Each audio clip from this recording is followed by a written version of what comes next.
ask you about, just asking similar questions to all the artists. Awesome. Right now there's a lot going on in America after the election, a lot of protests, some violent protests.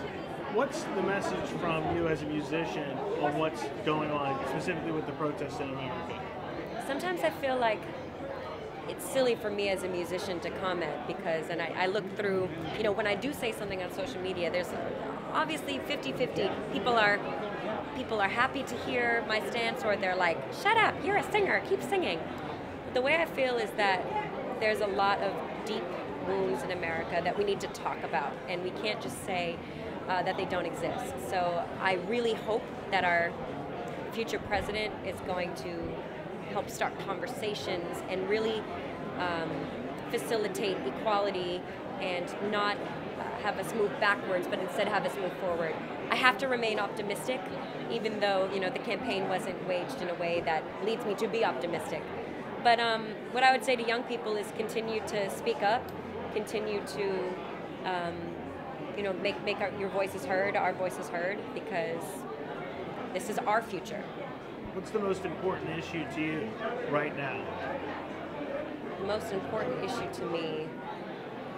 A lot of celebrities have causes that they come to D.C. to advocate for. Right. Well, I haven't, you know, staked a claim in a particular cause yet, so I don't want to just speak randomly about it. But when I was encouraging people to vote, it was about reform in the way that we deal with the war on drugs, and instead of incarcerating people, focusing more on rehabilitation. My family's been directly impacted by that.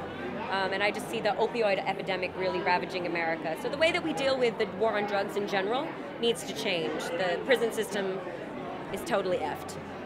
And tonight your most important issue is Smokey Robinson. How much does this music mean to you? Do you remember where you first were when you heard him, or have a favorite song? You know, that is such a tough question. Like, when did I first take my first step? You know what I'm saying? It's always been a part. Yeah, I don't remember a time when Smokey's music wasn't a part of my life and my repertoire.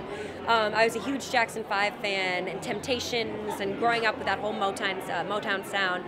I mean, this is such an honor to be singing his songs because they're just a part of the American classic repertoire now. What are you going to be performing tonight? Performing Who's Lovin' You and a duet with Gallant, Cruisin'. How much do you think his music, I mean, it's been like since the decades ago, but how much do you think it's still influencing artists even today? It is. You put on those songs and people, ooh, they instantly start doing a two-step and a move and get in their feels. And it's music that isn't just for one age group. It transcends generation and times, and it's about love, so it's applicable always to all people. You know, if you've ever been in love, you can feel a Smokey record. Well, do the move on stage, and we'll be set. You were good to go. Thanks.